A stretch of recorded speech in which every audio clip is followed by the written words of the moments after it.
Bismillahirrahmanirrahim. Assalamualaikum warahmatullahi wabarakatuh. Baik, kepada semua mahasiswa, pada mata kuliah manajemen keperawatan kali ini kita akan membahas tentang topik konsep ketenagaan dalam manajemen keperawatan. Saya Ridwan Mutia Zukra, dosen manajemen keperawatan, akan menjelaskan mengenai proses apa saja yang terjadi dalam merencanakan kebutuhan tenaga keperawatan, seleksi, rekrutmen, orientasi, dan sebagainya. Baik, sebelumnya mari kita sama-sama ucapkan basmalah. Bismillahirrahmanirrahim. Nah, ada beberapa tahapan ya dalam proses penseleksian. Pertama yaitu perencanaan. Nah, kita harus merencanakan berapa jumlah kebutuhan karyawan yang diperlukan. Nah, kemudian adalah mendapatkan pelamar. Nah, kita harus menyusun strategi bagaimana cara mendapatkan pelamar yang berkualitas ya. Nah, proses ini disebut dengan proses rekrutmen. Oke, selanjutnya adalah menseleksi pelamar. Jadi kita harus memutuskan siapa yang dipilih. Nah, setelah itu adalah mempekerjakan ya, mendapatkan orang yang dipilih untuk mengambil pekerjaan tersebut. Atau istilahnya menempatkan, memberikan tugas kepada karyawan yang telah melamar tadi. Nah, ini adalah perencanaan SDM ya. Dalam perencanaan SDM kita harus mempertimbangkan yang namanya demand dan supply ya. Demand itu adalah kebutuhan organisasi terhadap tenaga kerja berupa daftar jumlah orang dari setiap jenis pekerjaan. Jadi berapa yang dibutuhkan oleh organisasi ya, berapa jumlah orangnya dari setiap jenis pekerjaan tersebut. Kemudian supply adalah orang-orang yang ingin dipekerjakan ya, artinya ini adalah pelamar ya. Oke. Nah, supply ya didapat dari training atau luar perusahaan. Nah, jadi bisa saja ya penyedia atau pelamar tadi itu diperoleh dari training ataupun luar perusahaan. Dari training ini maksudnya ada karyawan baru yang melamar, kemudian dia diberikan training ya, berarti dari dalam perusahaan yang memberikan training, atau ada juga dari luar perusahaan. Contohnya seperti outsourcing ya, dimana outsourcing ini dia mau fasilitasi atau menyediakan karyawan-karyawan yang nantinya siap kerja di perusahaan tertentu. Nah, seperti itu. Training dibutuhkan dalam hal perusahaan melihat tidak ada orang yang tepat dari pasar tenaga kerja. Nah, contohnya seperti ini. Nah, artinya ketika perusahaan merekrut karyawan, kemudian kita membutuhkan pekerja. Nah, setelah pekerja masuk ke dalam perusahaan dan dia bekerja, kemudian beberapa selang waktu kita perlu yang namanya orang tersebut mampu melakukan perhitungan ya terhadap barang-barang produksi misalnya kan. Nah, itu harus dilakukan training gitu ya. Jadi supaya pelamar tadi bisa melakukan pekerjaan yang dibutuhkan oleh perusahaan. Oke. Nah, jadi seperti itu ya penjelasan terkait demand dan supply ini.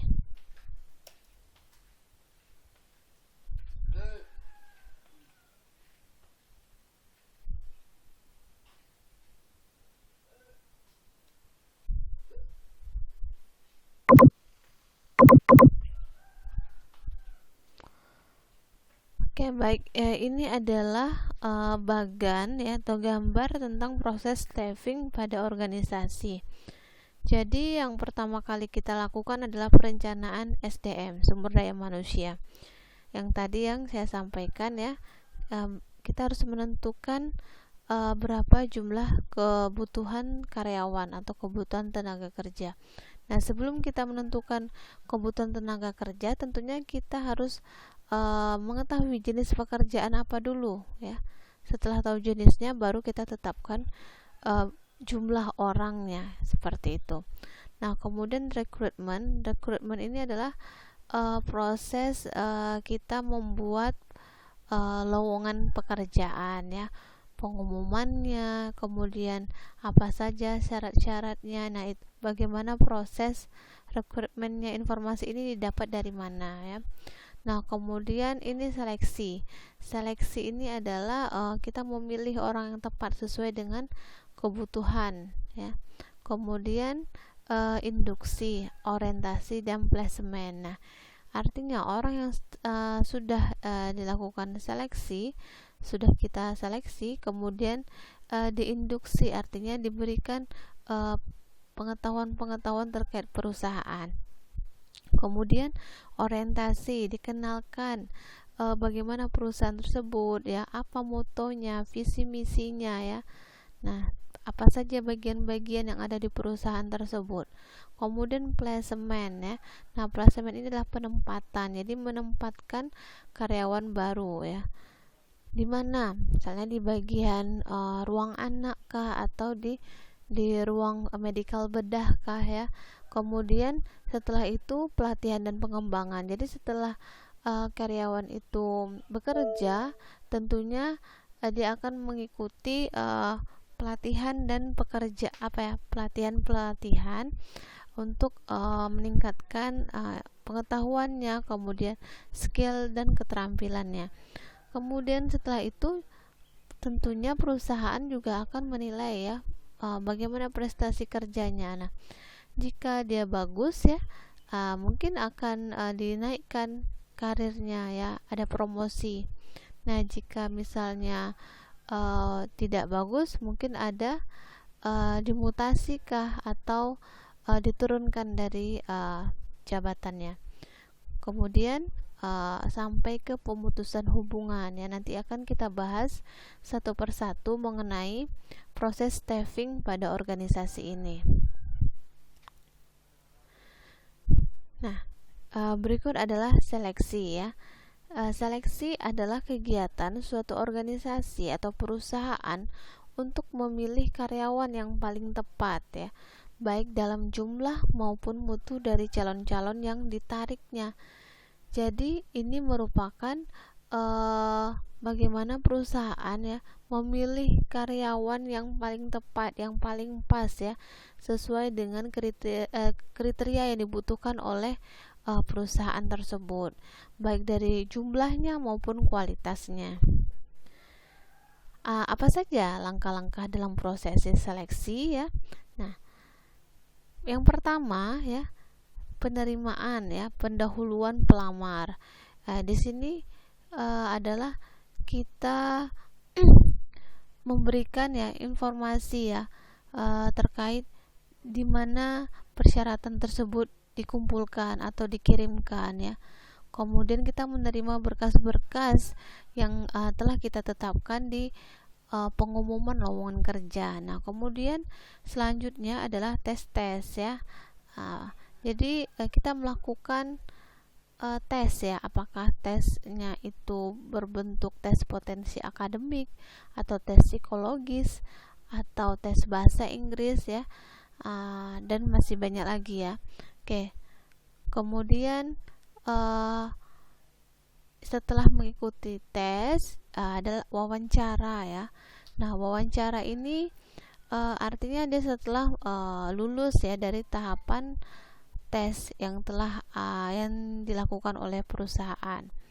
Nah, wawancara biasanya terkait dengan bagaimana kepribadian kita ya, kemudian bagaimana finansial ya, artinya di wawancara ini ada bargaining ya, untuk memutuskan apakah karyawan tersebut mau nggak digaji dengan yang perusahaan. Jadi kita harus lakukan wawancara tersebut yang artinya sifatnya privacy ya. Oke. Kemudian Yang keempat, pemeriksaan referensi. Nah, kita periksa ya apa saja sih sertifikat yang dimilikinya ya. Kemudian apa saja lampirannya ya, artinya keterampilan sertifikat ya, apa yang dimilikinya. Karya-karya ya, artinya riwayat pekerjaannya. Nah, itu harus kita periksa. Oke, selanjutnya adalah mengevaluasi medis atau tes kesehatan. Nah, setelah lulus ya, atau ada yang tidak mengharuskan lulus tapi harus mengikuti beberapa tahap tes tersebut. Nah, tes kesehatan ini bisa jadi tes medical check up ya, general check up ya yang menyeluruh, kemudian tes secara psikologis ya, tes jasmani dan rohani ya.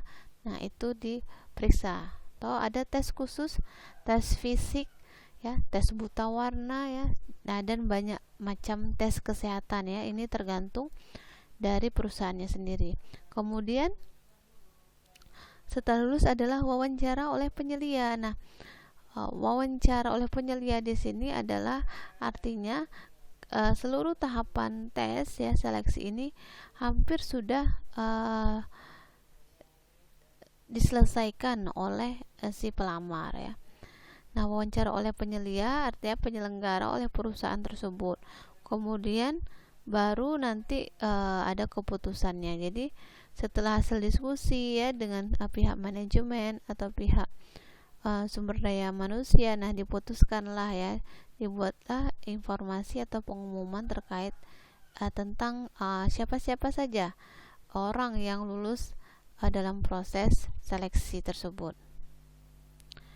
Oke, nah ada beberapa faktor yang harus dipertimbangkan ya dalam melakukan perencanaan pekerjaan ini. Yang pertama adalah analisis pekerjaan. Jadi kita sebelum menentukan berapa jumlah orang atau tenaga kerja yang dibutuhkan oleh sebuah perusahaan, yang harus dilakukan adalah analisis pekerjaannya ya, atau job analysis. Jadi kita harus tahu, misalnya sekarang ini saya sedang membutuhkan perawat anak misalnya kan. Jadi yang dicari adalah perawat anaknya ya. Artinya saya ingin mencari perawat yang bisa ya menggunakan ventilator ya. Artinya kita harus mencari perawat yang memiliki sertifikat, misalnya IGD kah, apa ICU kah ya. Jadi kita analisis pekerjaannya terlebih dahulu. Jadi ya bukan jumlahnya ya, jadi pekerjaannya terlebih dahulu. Misalnya perawat yang bisa menggunakan ventilator ya. Nah, kan ditetapkan dulu ya jenis pekerjaannya. Itu namanya job analysis atau analisis pekerjaan. Oke, selanjutnya adalah perencanaan SDM yang tadi sudah saya jelaskan ya, tahapan-tahapannya ya. Nah, berapa jumlahnya, jumlah orangnya, kemudian kapan dibutuhkan ya, apa pekerjaannya dan apa persyaratannya. Nah, kemudian setelah melewati proses perencanaan SDM ya, dan salah satu di dalamnya ada proses rekrutmen, baru hasil rekrutmennya. Jadi hasilnya seperti apa ya. Kemudian penawaran tenaga kerja, artinya ada bargaining ya antara pekerja sama penyelenggara atau pihak perusahaan. Biasanya ini terkait dengan masalah gaji atau upah ya. Kemudian tantangan etik, tantangan organisasional, dan kesamaan kesempatan dalam memperoleh pekerjaan. Nah, ini harus dipertimbangkan. Orang yang menjadi panitia dalam penseleksian tenaga kerja itu harus komitmen ya, artinya harus mengacu pada etik ya, bukan misalnya ini karena anaknya pejabat atau ini adalah saudara saya ya. Nah, itu harus dipertimbangkan, harus diperhatikan ya, etika ya. Kemudian tantangan organisasional itu maksudnya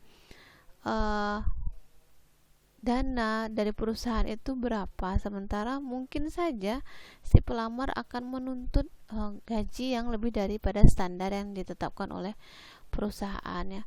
Kemudian kesamaan kesempatan ya, artinya semua siapa saja pelamar itu memiliki hak yang sama, kesempatan yang sama dalam memperoleh pekerjaan.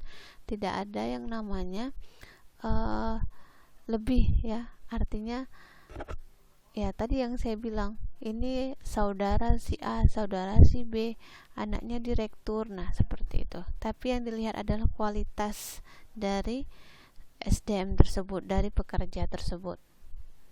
Nah, ini yang penawaran tenaga kerja ya. Hukum ekonomi berlaku, semakin banyak penawaran, semakin turun harga karena peluang memilih lebih besar, dan semakin sedikit penawaran maka harga semakin mahal. Contohnya ya, misalnya kita perusahaan itu menawarkan, misalnya ingin mencari perawat D3 ya, dengan jumlah misalnya puluhan, taruhlah 30. Tentunya peluang orang untuk melamar menjadi bekerja sebagai perawat di sana dengan latar belakang pendidikan D3 itu kan peluangnya lebih besar ketimbang yang dipilih adalah S1 yang dibutuhkan cuma 2. Nah, tentu penawarannya berbeda ya. Artinya lowongan untuk perawat D3 itu tentu gajinya lebih rendah daripada lowongan untuk perawat S1 dan nurse. Jadi harga atau upah ya, atau gajinya tentu akan semakin mahal artinya, atau semakin tinggi daripada perawat D3 ya, seperti itu. Nah, banyak penyebab ya, kelebihan atau kurangnya penawaran seperti jumlah pengangguran ya, mudah atau sulitnya persyaratan. Nah, jadi artinya semakin sulit ya, artinya yang memiliki STR atau memiliki keterampilan tertentu, memiliki sertifikat khusus, misalnya sertifikat SU. Nah, tentu semakin sulitnya persyaratan yang kita ajukan. Nah, tentu akan semakin tinggi kan penawaran yang harus diberikan oleh perusahaan tersebut kepada si pelamar ya. Bergengsi atau tidaknya jabatan yang ditawarkan, besar atau kecilnya imbalan yang diberikan. Itu beberapa penyebab dari penawaran tenaga kerja. Itu faktor-faktor ya yang mempengaruhi penawaran tenaga kerja ini. Nah, ini faktor etika. Tadi yang saya bilang, tim atau panitia seleksi itu harus memperhatikan ya bagaimana etika dari perusahaan, nilai norma dan sikap adil dan jujur itu harus dipegang teguh oleh panitia. Kemampuan perekrut untuk memegang teguh norma-norma etika organisasi sambil memperhitungkan nilai-nilai sosial budaya masyarakat di mana dia hidup dan berkarya. Jadi harus disesuaikan juga dengan nilai sosial budaya masyarakat setempat. Nah, ini faktor internal organisasi. Nah, ada pertimbangan pelaksanaan seleksi dari dalam organisasi.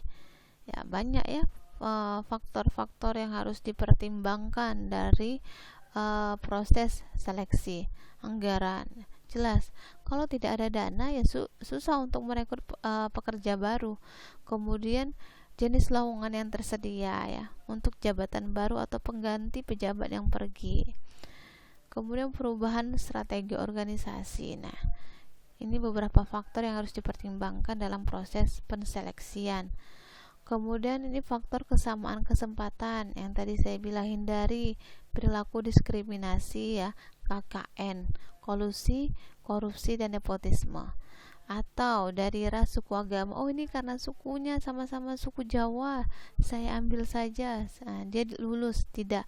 Oh, karena ini orang Melayu ya, atau ini agama Islam lebih diutamakan.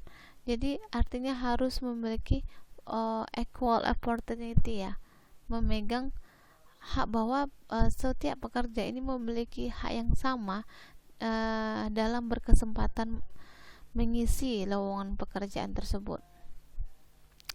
Oke, tadi yang kita bahas seleksi. Kemudian orientasi dan penempatan. Nah, orientasi merupakan program memperkenalkan pegawai baru pada peran-perannya, organisasi, kebijaksanaan, nilai, keyakinan, dan rekan kerja. Orientasi adalah masa penyesuaian diri, masa adaptasi diri dengan lingkungan kerja dan pekerjaannya. Dan ini dilakukan oleh SDM ya, Departemen SDM dan atasan untuk mensosialisasikan nilai-nilai organisasi pada pegawai baru ya. Jadi sama halnya mahasiswa baru diperkenalkan ya, atau diikutkan ospek atau pengenalan ya, terkait siapa saja sih pimpinan di kampus tersebut, siapa saja dosennya. Nah, ini orientasi. Contoh perawat ya, perawat ini akan mengalami masa orientasi ya, perawat baru. Nah, apa yang terjadi pada masa orientasi, dia akan mengenal ya siapa pemimpin di rumah sakit tersebut, direkturnya siapa saja, kemudian kepala bidangnya, kepada siapa dia harus bertanggung jawab, kemudian bagian-bagian yang ada di rumah sakit itu dia harus tahu, misalnya di mana radiologi, di mana untuk cek darah ya, di mana untuk scan, nah di mana kamar mandi. Nah, itu dia harus diorientasikan. Apa pakaiannya? Nah, apa saja aturan-aturan yang berlaku di rumah sakit tersebut. Nah, itu adalah orientasi. Jadi, kenalkan apa yang terjadi di rumah sakit tersebut, artinya nilai, visi misi ya, aturan, rekan-rekannya juga ya. Nah, oke. Nah, apa manfaat yang didapat oleh pegawai ya? Jadi pada masa orientasi ini ada beberapa manfaat yang didapatkan oleh pegawai baru. Yang pertama, ukuran gaji atau skala gaji. Kan masa orientasi ini biasanya ada yang sebulan, ada yang 3 bulan, ada yang 6 bulan. Nah, itu tergantung dari perusahaan. Nah, di situ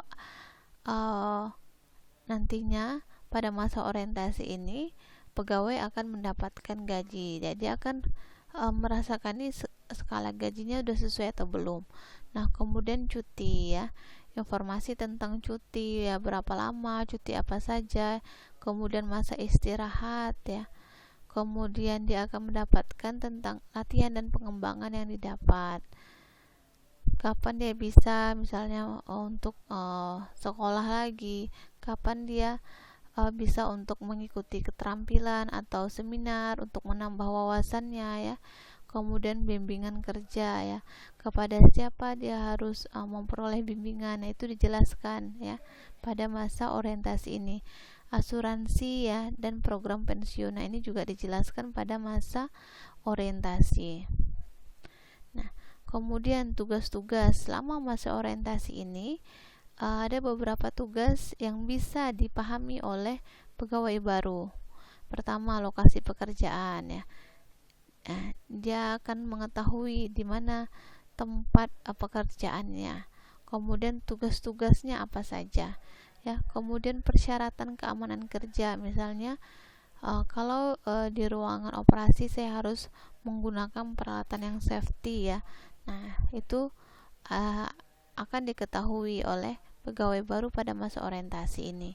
Kemudian gambaran pekerjaannya seperti apa, sasaran pekerjaannya siapa, ini maksudnya siapa sasarannya, apakah pasien, apakah anak-anak, apakah lansia ya.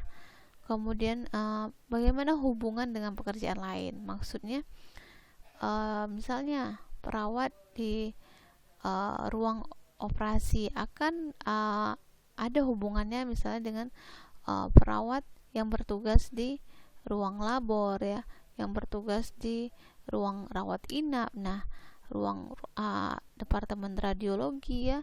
Nah, itu pasti ada hubungan dengan pekerjaan lain.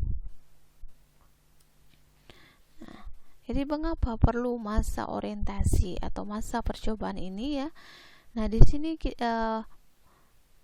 perusahaan atau organisasi itu bisa melihat bagaimana kemampuan kerja pegawai baru ini ya. Nah, dapat dilihat dari minatnya, bakatnya, kedisiplinannya, perilaku dan interaksinya baik antara rekan dengan atasan ya. Nah, apabila dalam masa orientasi ini calon pegawai tadi itu tidak memuaskan, maka bisa saja perusahaan tidak melanjutkannya atau diberhentikannya ya, tanpa ada konsekuensi uang pesangon atau uang ganti rugi. Jadi kalau pada masa orientasi ini nggak ada namanya uang ganti rugi ya, walaupun dia sudah melewati masa orientasi. Kemudian jika kurang memuaskan, bisa saja dia diperpanjang, diuji cobakan lagi ya, 1 kali periode. Ini tergantung dari kebijakan perusahaan sendiri. Mungkin diperpanjang 3 bulan ya. Tujuannya apa ya? Untuk memperbaiki apa saja kekurangan-kekurangan oleh pegawai baru ini. Nah, jika masih tetap kurang memuaskan, bisa saja diberhentikan atau tidak dilanjutkan atau ditolak untuk dijadikan pegawai di perusahaan tersebut.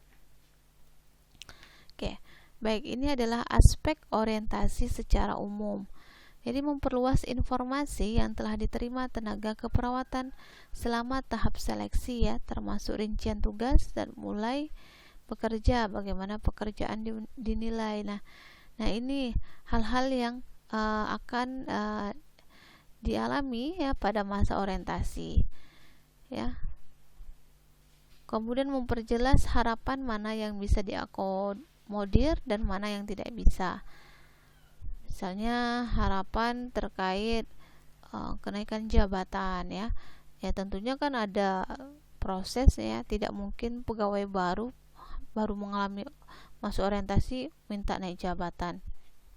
Kemudian memperkenalkan dengan rekan kerja ya, membuat familiar terhadap pekerjaannya. Jadi dengan orientasi ini kita kenal siapa rekan kerja kita, apa saja pekerjaan kita. Nah, kemudian memperkenalkan sasaran, riwayat falsafah, prosedur, aturan organisasi, tunjangannya berapa, kebijakannya apa saja, jam kerjanya, prosedur atau SOP tindakan itu apa saja ya, fasilitas-fasilitas yang akan disediakan oleh organisasi atau perusahaan apa saja. Nah, kemudian indikator sukses program orientasi ini ditandai oleh situasi di mana tenaga keperawatan baru atau pegawai baru ini merasa mantap dan yakin, betah dia ya, dan tenaga keperawatan yang lama menerima pegawai baru tersebut dengan baik ya. Artinya pegawai-pegawai yang sudah ada, sudah bekerja di sana itu welcome ya, menyambut dengan baik pegawai baru. Nah, di sini aspek orientasi secara khusus ya. Jadi pada masa orientasi ini tenaga keperawatan akan secara khusus mengetahui tentang kondisi kerja, berapa upahnya, jaminan sosial apa yang didapat dari perusahaan tersebut, program kesehatan keselamatan kerjanya seperti apa ya, K3-nya itu. Kemudian program pelayanan, job description-nya, uraian jabatannya apa saja, tempat dan peralatan kerja yang dipergunakannya akan diketahui ya, rekan kerjanya, atasannya, bawahannya ya, masalah organisasi yang mungkin terjadi, dan perkenalan dengan staf pelaksana. Nah, ada beberapa hambatan dalam proses ketenagaan ya. Nah, bisa dari absensi. Absensi itu adalah karyawan yang tidak masuk kerja. Nah, apa saja penyebabnya? Bisa jadi misalnya rumahnya jauh ya, kemudian atau rumah itu di Bangkinang, kerjanya tuh di rumah RSUD kan, jauh ya. Kemudian kelompok karyawan yang banyak, kemudian sakit ya. Nah, jadi ini rumus untuk menghitung berapa persentase absensi, yang yaitu jumlah hari kerja yang hilang. Artinya berapa hari karyawan tersebut tidak masuk kerja dibagi dengan jumlah hari kerja efektif ya, yang dihitung dalam 1 bulan ya, dikali 100%. Misalnya jumlah hari kerja efektif itu 1 bulan itu ada 30 hari, hari Minggu kita keluarkan, berarti 26 hari kerja efektif ya. Nah, kemudian rata-rata absensi per tahun. Nah, total hari absen ya, kita totalkan seluruh berapa hari seluruh pekerja itu tidak masuk, kemudian dibagi dengan rata-rata jumlah karyawan ya, dibagi dengan berapa jumlah karyawan semuanya dikali 100%. Nah, itu untuk menghitung persentase absensi. Nah, kemudian apalagi hambatannya, yaitu turnover, keluar masuk tenaga kerja. Artinya proses perekrutan tenaga baru itu begitu cepat ya. Artinya banyak yang nggak betah nih, karena baru bekerja 3 bulan sudah resign, baru bekerja 1 tahun sudah keluar. Nah, itu namanya turnover. Nah, bagaimana rumusnya? Jumlah tenaga kerja yang keluar dibagi dengan jumlah tenaga kerja dalam satu unit dikali 100%. Oke. Nah, bagaimana cara kita mengurangi turnover ini? Pertama, tentunya harus kita buat perekrutan atau penerimaan karyawan ya. Kemudian peningkatan tugas. Kemudian mungkin ada job deskripsi yang tidak jelas dan harus dilakukan perubahan dan pengembangan ya. Nah, kemudian apalagi hambatannya, yaitu kejenuhan atau burnout, di mana pegawai ini sudah merasa dirinya itu tidak mampu ya, kurang produktif lagi ya. Nah, apa penyebab dari burnout ini? Yang pertama, mungkin dia merasa tugas ya atau peran dan fungsinya itu kurang jelas, merasa terisolasi ya, merasa dia sendiri, tidak ada yang peduli. Nah, kemudian beban kerjanya berlebihan ya, artinya terlalu banyak pekerjaan yang harus dilakukan, kemudian membuat dia itu menjadi lelah. Dia bisa saja sampai jenuh. Kemudian terlalu lama pada suatu bagian ya, misalnya orang yang bekerja dalam satu tempat yang itu saja tidak ada rotasi, dia akan mengalami kejenuhan ya, karena itu saja yang dipekerjakannya. Jadi saya meneliti ya, tesis saya itu tentang stres kerja ya. Ternyata benar, orang yang terlalu lama pada suatu bagian dia akan mengalami burnout ya, atau kejenuhan. Karena apa? Karena mungkin bisa saja aspek usianya, dia merasa sudah lelah atau fokusnya tidak ke pekerjaan tersebut. Kemudian dia merasa bosan, pekerjaan yang dilakukan itu saja ya. Nah, bisa saja burnout itu karena beban kerjanya terlalu banyak ya, terlalu berlebihan, yang tidak mampu dia untuk menghandle semuanya. Oke. Nah, lanjut, ini adalah penjadwalan.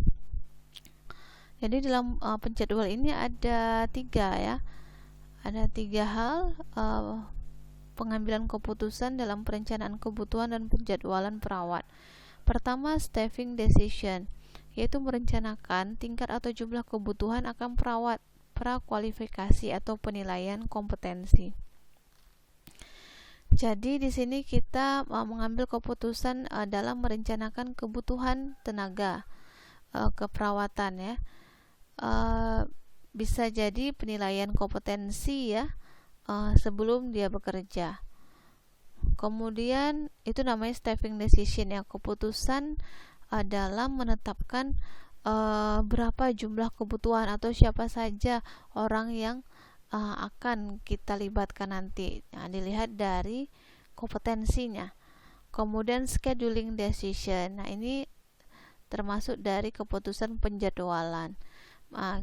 Di mana biasanya kepala ruangan itu yang menyusun jadwal shiftnya ya, kapan masuknya, kapan liburnya ya, berapa lama. Nah, itu harus dilakukan secara adil.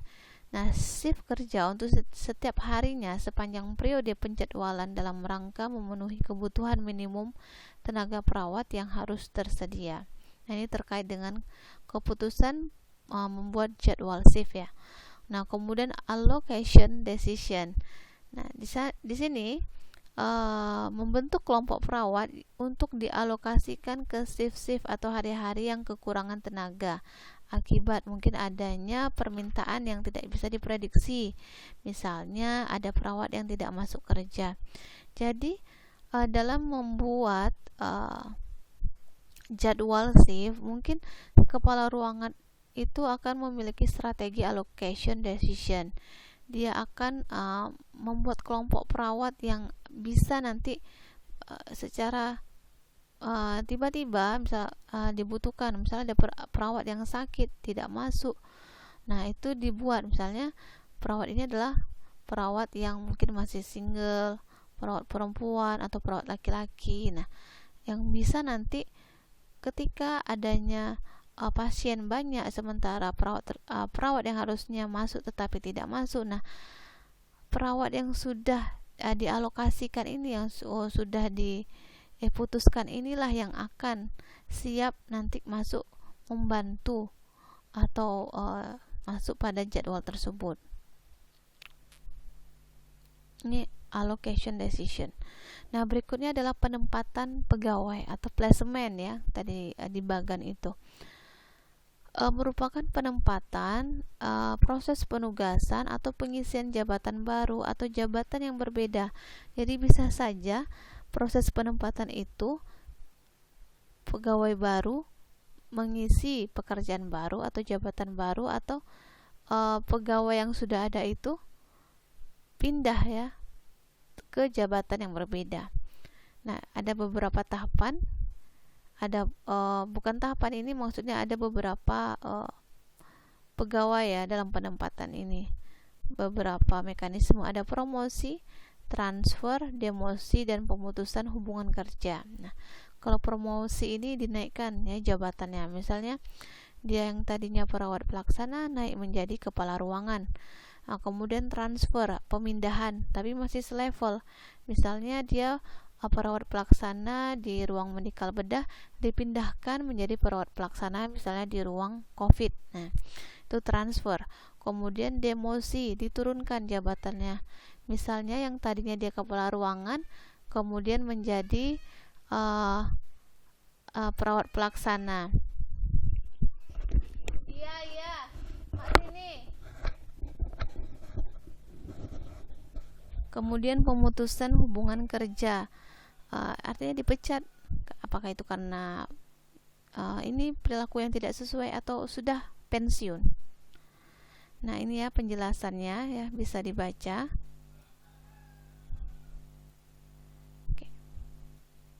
Oke, baik. Jadi ada quote dari saya, yaitu bila belum menemukan pekerjaan yang sesuai dengan bakat Anda, maka bakatilah pekerjaan tersebut. Maka yang berbakat akan tampil cemerlang. Terima kasih. Assalamualaikum warahmatullahi wabarakatuh.